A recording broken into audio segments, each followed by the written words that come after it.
Welcome to the Not Even Wine with Dinner podcast. I'm your host, Kristen Crisp, and we are here to talk about all things life, love, loss, and liquor.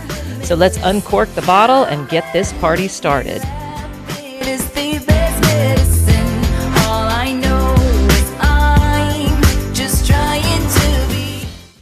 Well, hello, my friends. This is Kristen, and you are listening and watching Not Even Wine with Dinner.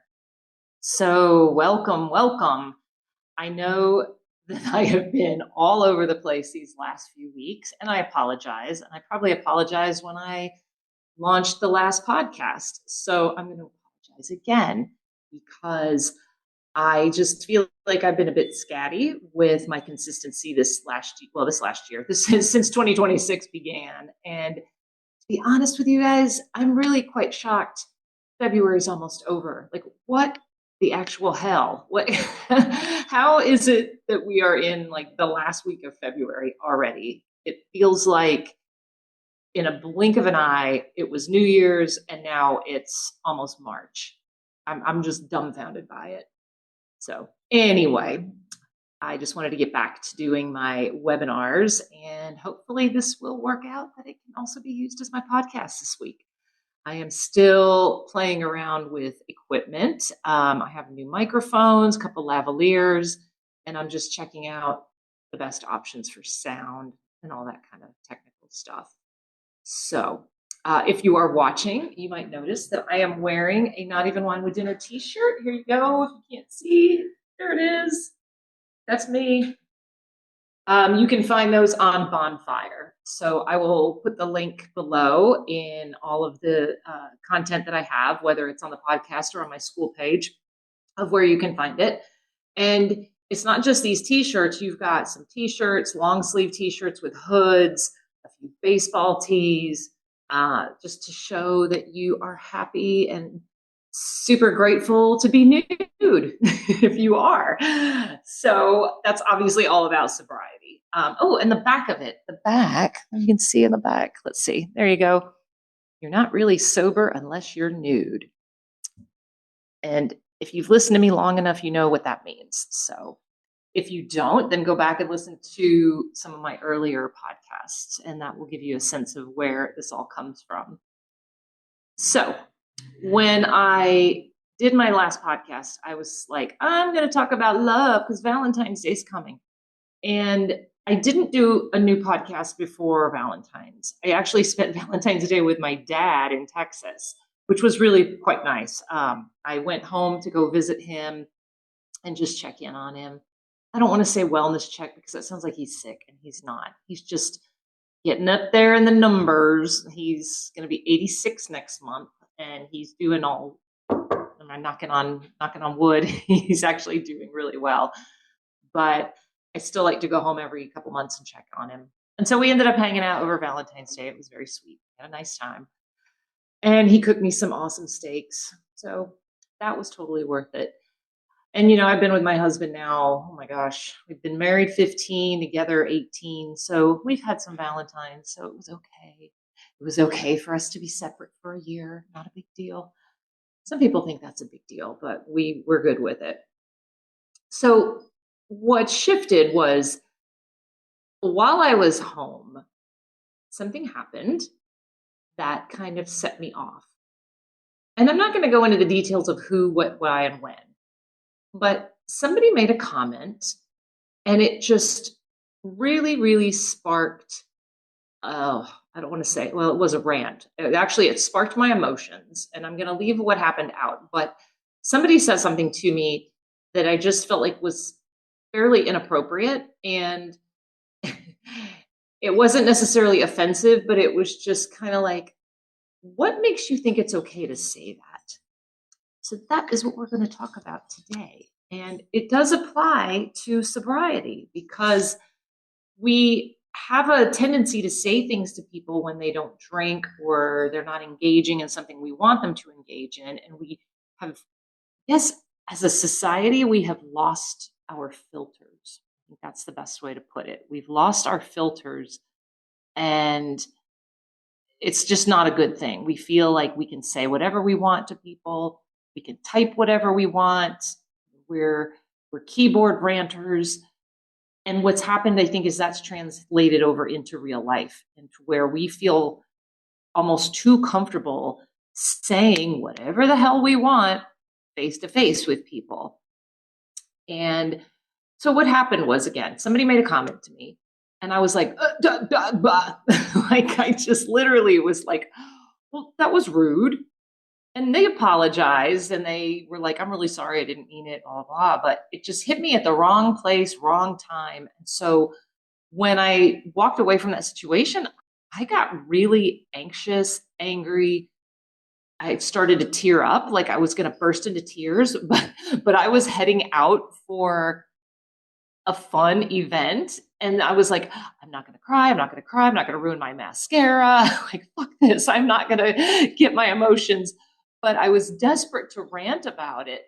And what was kind of funny was I was driving to my destination and I really wanted to contact a few friends of mine, but people that were so close that I thought what's going to happen is instead of them listening, they'll listen for a minute and then they're going to come back with their opinions and they're going to turn it back into what I should do or shouldn't do or how I should feel.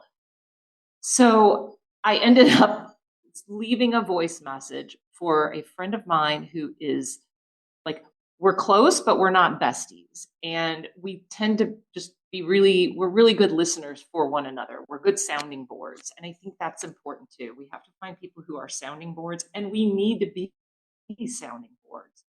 So let me start with alcoholism and drinking first before I go off. I want to kind of, because this is the crux of what nude is.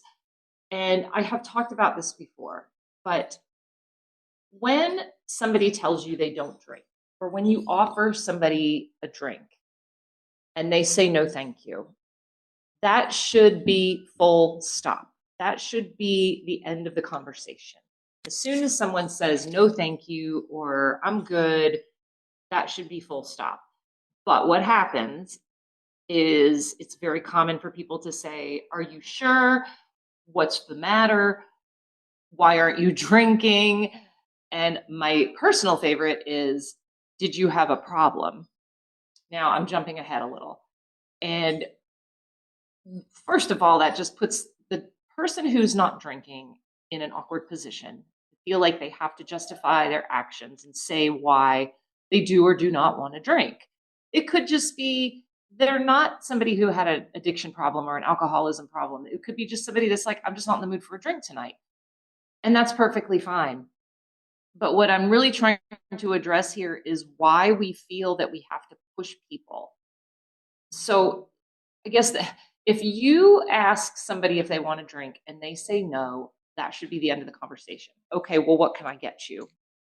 And chances are, if it's somebody that's super close to you, like your best friend or your family or whatever, if somebody's super close to you, there is a high probability that they already know that you have quit drinking or that you're not engaging or whatever. So they're not going to ask you that, which makes it even worse as far as I'm concerned, because it's the people that aren't that close to you. Because obviously they didn't know that you've quit drinking or they didn't know that you were trying to cut back.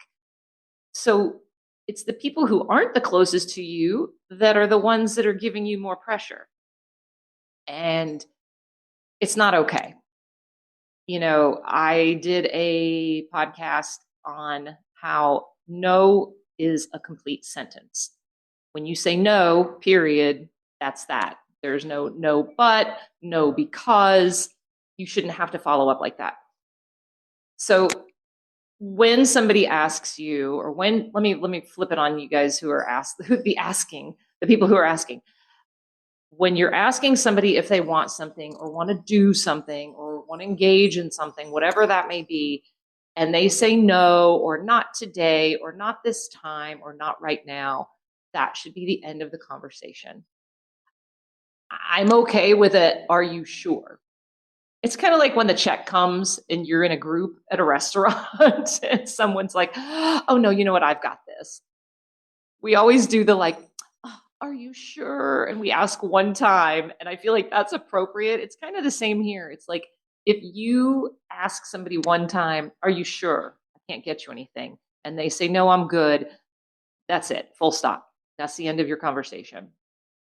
And if you are pushing and pressuring, then don't be surprised if you get either an aggressive or a shitty answer, because it is it's rude and it's disrespectful, especially today. I think that, young alcohol drinking is down.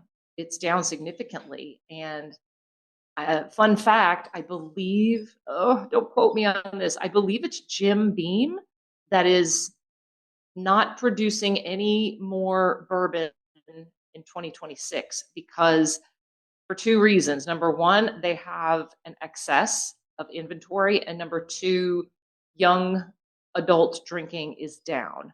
So they're stopping. They're going to change production habits. They're going to, work on logistics and I'm sure some sort of cleanings and whatever they need to do. But I think it's Jim. It's either Jim Beam or Jim. Oh, I can't talk today. It's either Jim Beam or Jack Daniels, but I think it's Jim Beam. So that should be enough to say, okay, well, if someone's not drinking, it's not a big deal. It's not the 1950s.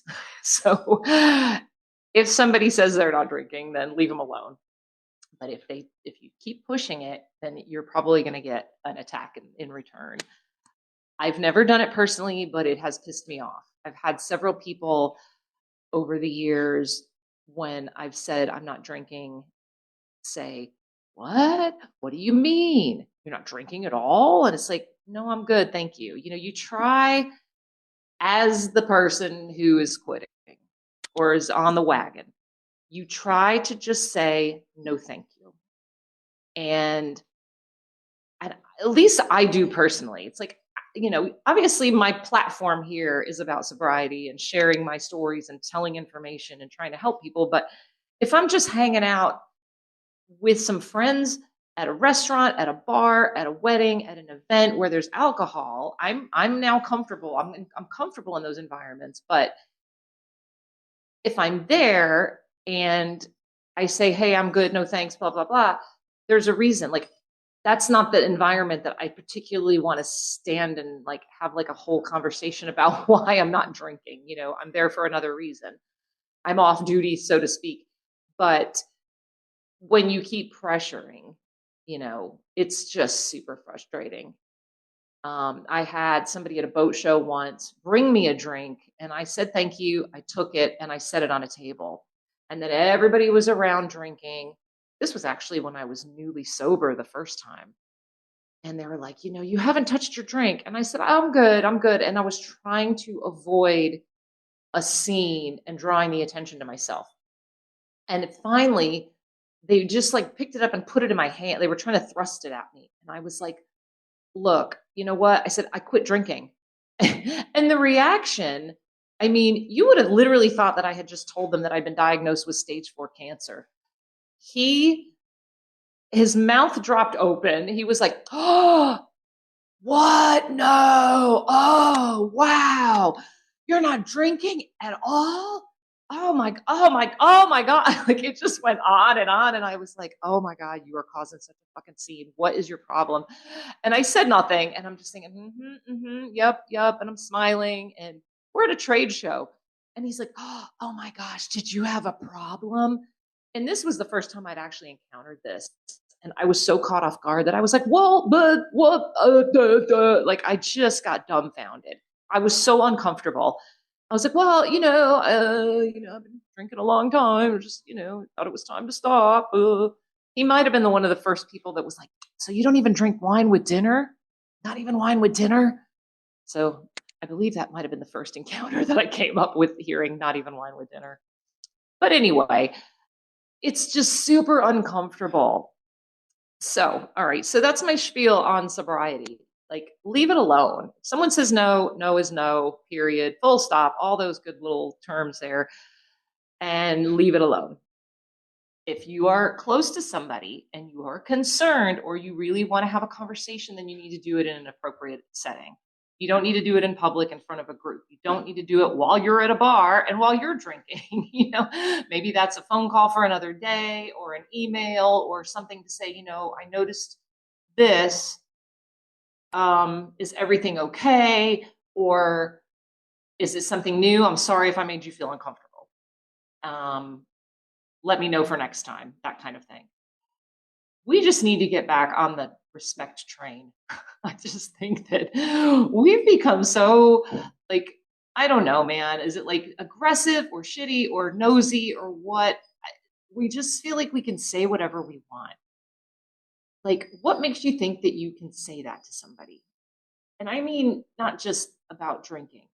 So, okay, back to my original story. Someone said something to me, and it had to do with the way I looked. So I was taken off guard by I was caught off guard by it, and I said, "Wow, that was rude." And then they apologized, and I know the person, and I know they were sincere in their apology, and they didn't mean to do it. It's somebody that's close to me, so they felt like they were okay saying it, and really they weren't. So as I left the scenario, I got in my car, I moved on, and I just was infuriated. I thought, what is wrong with people today? Now, this isn't just I mean, I don't want to sound all bumbly here, but it's both with people we're close to and with strangers. And I think it's just gotten worse because of social media. I genuinely think social media has created this beast and made it such that we feel like, because we've been hiding behind keyboards since maybe, I don't know, we'll say 2007. That's when I got my first smartphone. No, that was when I got on Facebook. I got on Facebook in 2007. That was my first social media account. I did not have MySpace. And I did some chat rooms, all that. What was it called? Oh, ICQ. Is that one of them? Anyway, we just started with, hey, I found my friend and this is fun. And then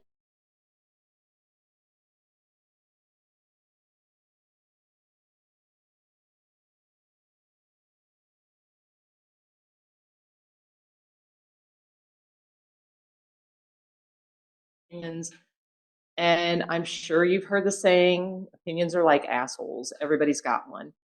And that doesn't necessarily mean it needs to be shared. It needs to be heard. I'm not suggesting that you have to just sit around and keep your mouth shut, but find the right place at the right time. And is it something that is going to benefit the person, the place, the situation, or is it just going to fuel a fire and get nowhere and just make it worse? Social media, I now when I look at things on social media, I genuinely go straight to the comments. I no longer post much or respond to much that has to do nothing about politics or hot button topics, as they call them, and current affairs, because all you're going to do is have, like, everybody that posts or responds is looking for a reaction. We're either looking for praise or we're looking for an argument, with the exception of maybe just posting your cat videos and your cat pictures and your little vacation. I mean, even then, we're looking for some sort of positive reinforcement. We want somebody to laugh or like or think it's funny or whatever. But we have a tendency to just be so opinionated that we feel like we can say whatever we want. And I just feel like that's rolling over into real life. I think we've stopped listening to each other. I think that we are no longer actively listening. We might hear the words coming out of someone's mouth, but in the back of a lot of our minds, we're like chomping at the bit to respond with how we feel. Now, maybe that's because of fragmented thinking.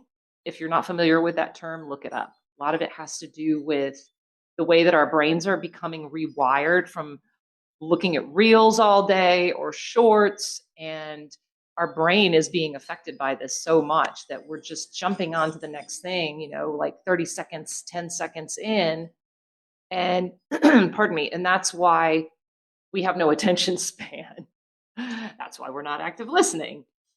So, one of my pastor of mine from my past made a comment. I don't know if he came up with it or if he made it up or if he read it or picked it up from someone else. But he said, you should always tell the truth, but not all truths are meant to be told. And that has stuck with me. That's maybe coming up on 10 years old or so that I heard that. But let me repeat it. You should always tell the truth. Let me elaborate. So, someone asks you a question or asks you about a situation, you should tell the truth. But not all truths need to be told. This is kind of like, somebody comes up to you and they're wearing something that you really don't like. You don't need to tell them how you feel about it. You don't need to say, oh my gosh, those are some really ugly shoes. Or, oh my gosh, your hair looks really bad. It's one thing to adjust somebody's hair that's out of place if it's twigged out or whatever, but it's another to say, that's a really ugly haircut. That's a truth in your mind, but that doesn't need to be said. And that's where I think we've gone with society. We feel like it's okay to say whatever's in our brain. And I think my husband always tells me that his grandmother would say, engage brain before mouth. So it is about thinking before we speak. And I think, if anything, just get that takeaway from this is you should always tell the truth. Not all truths are meant to be told, and to engage your brain before you speak. And let's go even further. When I say this to somebody, especially if I'm saying it face to face, am I going to hurt that person? Am I going to hurt that person? And am I going to hurt a person that I care about? Like I said, we're doing this to strangers. And that's honestly one of the reasons that I stopped engaging online with, those Facebook friends. I'm going to use Facebook. It's not just Facebook. So I'm not just trying to call out Meta because it's on all of them where we engage with strangers. And I know everybody out there, I'm pretty sure most people out there who are active on social media have quote unquote social media friends, whether it be Instagram, Facebook, TikTok, whatever. You have those people you've engaged with that you've never met, that you have, maybe you've got like-minded things that you're involved in, and you've become quote unquote friends. That's, and that's okay. I think we all have those social media friends. But then, it doesn't matter if it's a good friend or a bad friend or a social media friend or whatever, somebody posts something and you go to the comments and there's always going to be somebody that's going to rebut what you're saying. And that's where the toxicity tends to come in. Somebody tends to throw out what they think and they just don't have a freaking filter. And it's disturbing. When I see the things that people write, I just am shocked. Maybe part of it is my age. What makes you think it's okay to say that? I think that's going to be the title of this. So when you hear me say this now, you're going to be like, yeah, that's the title of this webinar.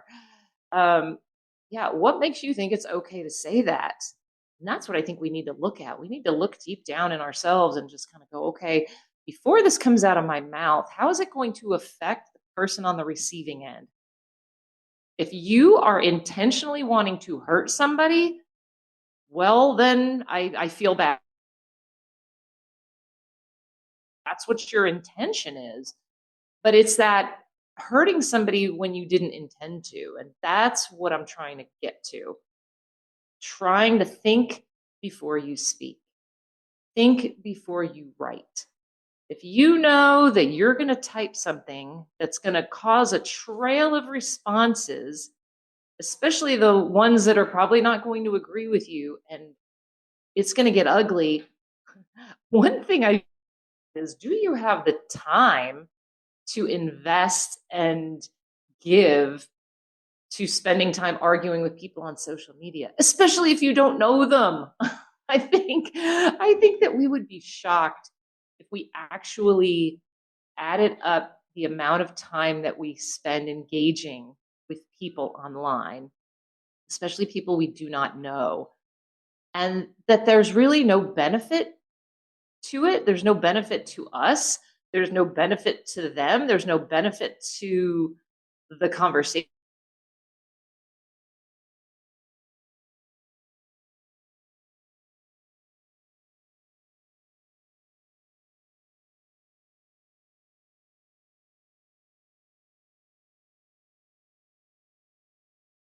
Thinking before we speak and looking at it in a way for what is the outcome? Like, what exactly is the outcome that you are looking for when you engage and when you talk to somebody?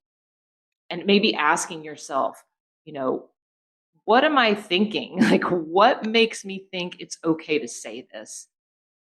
And just filtering yourself a little bit more.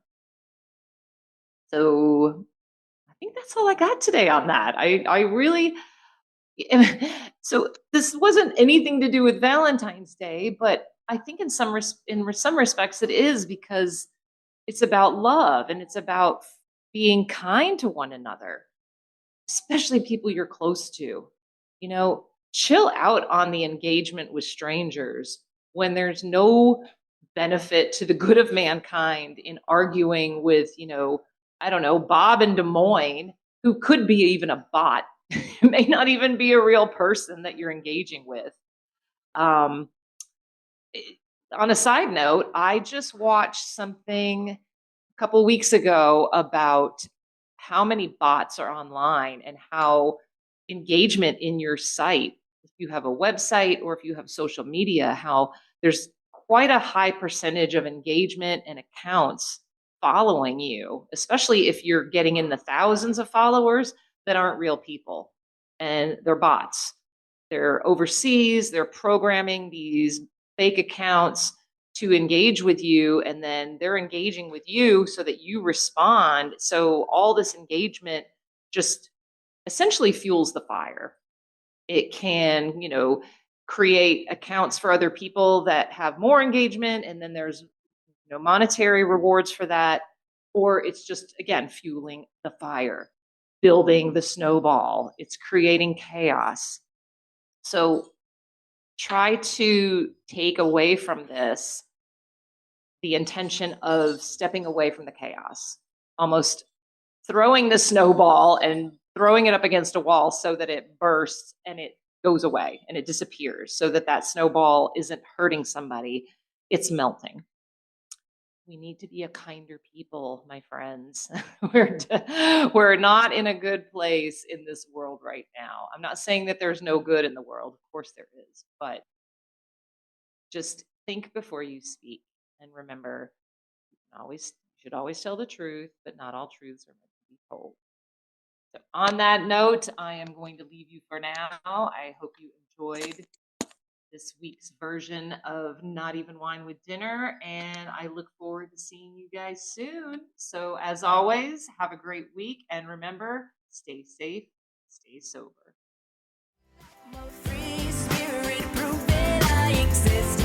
Just a quick note of the legal jargon. I am not a medical or psychiatric professional, nor am I a recovery or addiction specialist.